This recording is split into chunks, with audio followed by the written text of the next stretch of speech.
Welcome to the Land Your Bet Sports Betting Show. Looking at game one here on Wednesday in the Western Conference. Got those Mavericks taking on the Minnesota Timberwolves in Minnesota.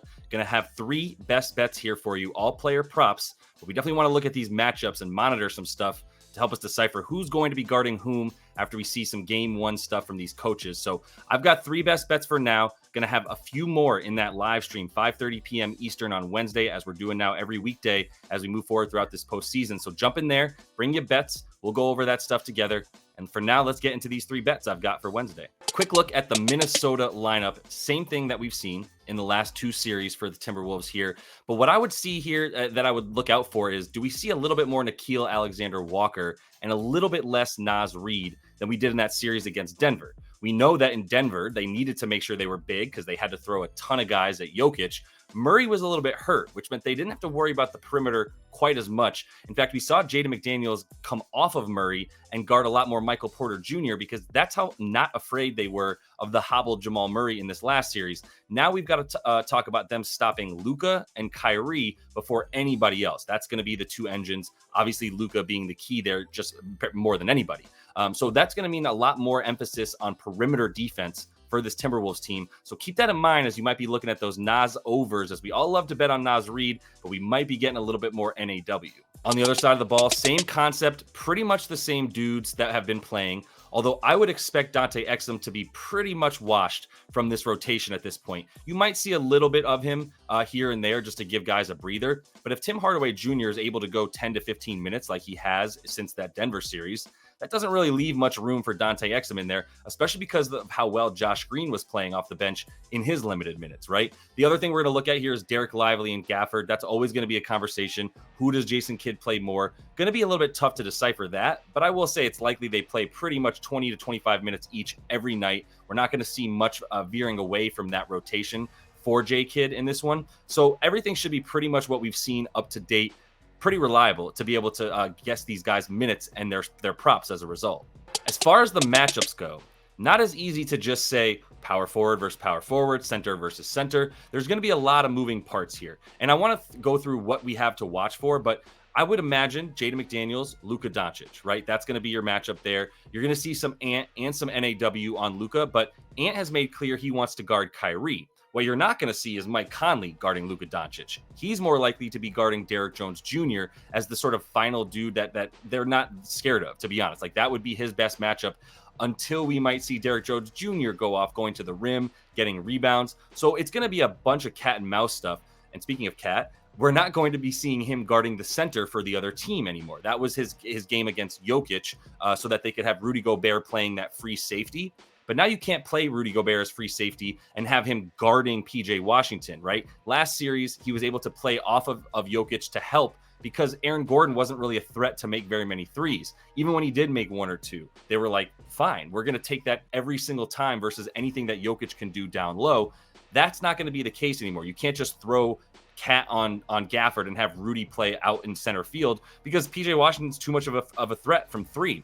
Maybe he guards some Derrick Jones Jr., but once again, a bit more of a threat from three and faster and a worse matchup here for Rudy Gobert. Like, they'd be happy, the Mavs would be happy to have Derrick Jones Jr. guarded by Rudy Gobert at that point because he's probably going to get pulled away from the basket and be no longer much of a threat. So we'll see how that cat and mouse game works here in game one. And just to summarize, what we're talking about here is probably Cat on PJ, Luka on a big man, by the way. That's the other thing here for the Mavericks when they're on defense. Luka likes to play close to the baseline, right? Which means that he's not really coming out to guard guys with a high usage rate that are going to make him run around screens and the like. Luka's going to sit in the corner, on the baseline, really, in that bottom of the zone that they're going to play. And he's going to be really one of the only ones playing this quote-unquote zone where he just stays in one spot. And as a result, anybody that comes into his area, he's now responsible for. But pretty much everybody else on the floor is going to be guarding their guys one-on-one.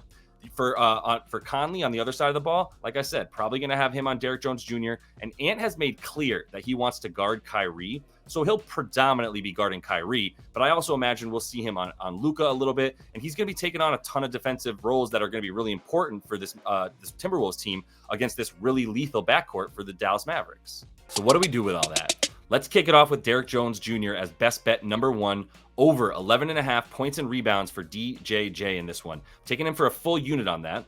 But I've also got a little same game parlay that gets us to minus 105 on FanDuel, 12 plus points and rebounds, which is the same as his core prop here, on top of one plus 3-pointers made. So he needs to hit a 3 on top of the 12 PR for us to get the same game parlay. And I'll get into that in a sec, but the crux of the core bet here is that he is the primary defender on Ant-Man. And as long as Dallas is alive in the playoffs, Derrick Jones Jr. is going to be guarding the best player on the other team, which means you got to put his floor in terms of minutes played at about 28. You can expect anywhere from 28 to legit 40 for Derrick Jones Jr. with how important he is. And if he continues to shoot the way that he did in this last series, he's going to be out there for closer to 40 than he is 28, as we saw in game 6 that they closed out where he played those 40 minutes. He's gone over this number in 8 of 12 playoff games for the 11.5 PR. And if you take away the first game of the playoffs where they played the Clippers, he only saw 17 minutes and got into some foul trouble and was not yet sort of established as one of their main dudes on the floor because of his ability to guard the best player on the other team. If we had seen a little bit more Kawhi Leonard, maybe you get a little bit more Derrick Jones Jr. in that series. But since the Denver series, right back up to playing at least 28 minutes. And in the 9 games that he has played at least 28, he's gone over this number 6 of those times, right? The 3 comes into play because if you add that 3, you kind of look at the splits here. In 8 games that he went over this number for the PR, 7 of them he hit at least 1 3-pointer. So there's a pretty clear correlation between Derrick Jones Jr. getting over on the points and him hitting at least 1 3-pointer. So I like to add the little same game parlay there because it's so correlated that might as well get the juice a bit up. But we are going to put the full unit on the core bet with the 0.3 on the same game parlay. Moving on to Cat, and I talked about this a little bit a second ago. This is going to be a half a unit bet for us taking Karl-Anthony Towns under 8.5 rebounds, minus 120 on DraftKings there. I need to see exactly how these defensive matchups work for Chris Finch, but I'm assuming that he's the primary defender on PJ Washington. If you're the primary defender on PJ, you're not getting quite as many boards because he's pulling you out to the 3-point line. PJ Washington, clearly their best catch and shoot 3-point shooter at this point. So they're going to rely on him to get a bunch more of those as well. I do like PJ for the over PRA in this game, but want to see how these matchups work before I take him. I've got the half unit on the under for the rebounds because not only is it likely that Cat is going to be drawn out away from the basket on defense a lot more than he was in this last series, which was pretty much not at all. You've also got Dallas in a much better place than they were before their trade for Gafford and PJ Washington in terms of defending power forwards. They're now in the top 10 in limiting power forwards rebounds.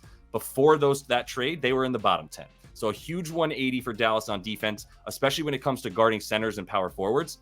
And with Gafford, obviously dealing with Rudy for the majority of the time or Lively, we are going to have PJ Washington needing to box out Cat. But like I said, that's worked pretty well as they become much better at defending those power forwards. So under 8.5 boards, little feeler of a half a unit on Karl-Anthony Towns in game 1. And finally, an under for Rudy Gobert, 12.5 points, minus 108 on DraftKings. We are going to put a full unit on that one as well for one of our 3 bets. As mentioned, I will have a couple more for you guys as we go over stuff together in the live stream 5:30 p.m. Eastern tomorrow. But for now, this is also one of my favorite bets alongside the other 2.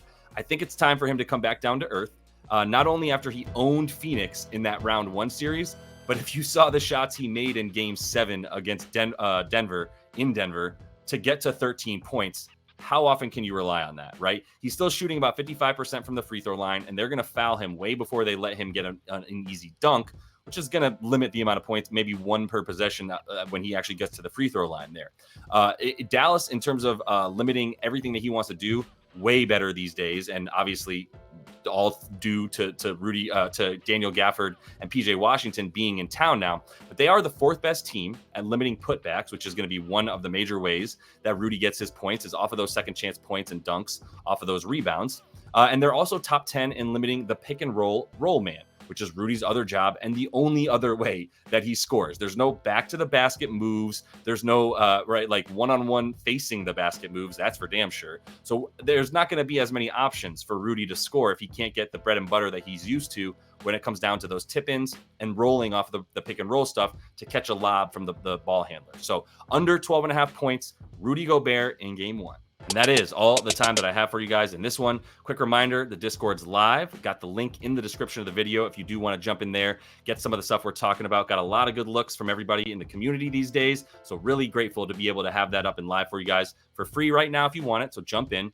I will be back 5:30 p.m. Eastern on Wednesday. As I mentioned, coming back every weekday these days with the live stream, same time, We get those together. You come in there, bring your bets, jump in the comments. Let me know what you want to look at, and we go over that stuff together to see how we feel. Also appreciate everybody jumping in the comments and kind of helping each other out. A lot of people from the Discord getting in on the conversation in the comments of the live stream. So really good time in there. Hope to see you in that at 5:30 p.m. Eastern on Wednesday.